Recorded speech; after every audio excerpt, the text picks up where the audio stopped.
Êtes-vous du genre à réserver une grande table au restaurant et ne pas prévenir de votre annulation? Les restaurateurs ne supportent plus cette situation qui représente jusqu'à 25% de réservations non honorées par soir. Alors quelle solution entendent-ils adopter?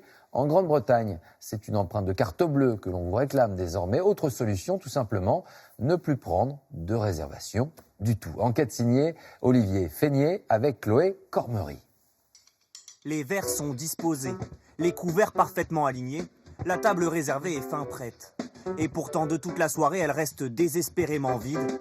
Les convives ne sont pas venus. Je me permets de vous rappeler, vous aviez effectué une réservation pour 2 couverts à 20h.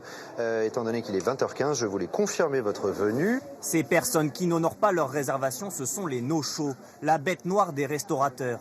Une indélicatesse, une impolitesse. Pour ces clients, la pratique n'est pas de très bon goût. Moi, ça m'est jamais arrivé.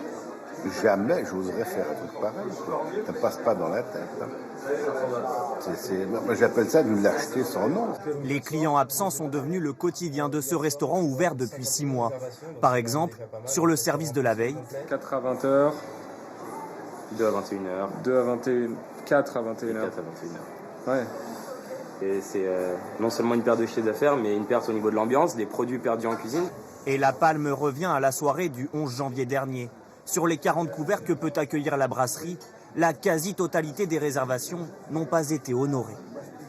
On avait refusé du monde et on s'est retrouvé ce soir-là avec une salle vide, à l'exception d'une personne qui, elle, est venue et s'est retrouvée à passer un samedi soir ou un vendredi en l'occurrence, seule dans le restaurant. Soit un manque à gagner qu'il estime à 2 500 €.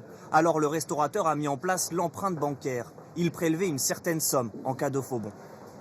Catastrophe, les clients ne réservent plus, les clients se plaignent, nous expliquent que c'est pas normal. La meilleure parade, d'autres restaurants l'ont peut-être trouvé. Dans ce café, la salle est comble et ne désemplit pas. Au point que les clients doivent faire la queue à l'extérieur, car ici, aucune réservation possible. Et cela semble plaire même à ceux qui patientent. Ça attire le regard, du coup on sait que ça va être bon.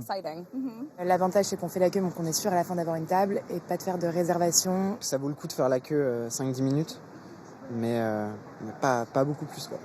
Il faut 15 minutes en moyenne avant de pouvoir enfin s'asseoir. Et ben voilà, on a les œufs, mac and cheese, les boissons, tout est là. Alors certains se laissent parfois décourager. Plusieurs fois j'ai dû retrousser chemin parce qu'effectivement il y a énormément de monde. Mais c'est pour ça qu'aujourd'hui nous sommes venus un vendredi, c'est beaucoup plus calme. Une formule sans réservation assumée par le gérant depuis l'ouverture de son établissement il y a 6 ans. Nous, la seule manière d'avoir un équilibre financier, donc de bien payer nos équipes, de se fournir avec des bons produits, c'est de travailler sur le volume. Donc de faire un maximum de couverts sur la journée, sur un service. Un système de réservation lui coûterait plus cher qu'il ne lui rapporterait selon lui, jusqu'à un tiers du chiffre d'affaires. Et il y voit un autre avantage, une publicité à bon compte. Une file d'attente devant son restaurant, c'est la garantie d'attirer tous les regards.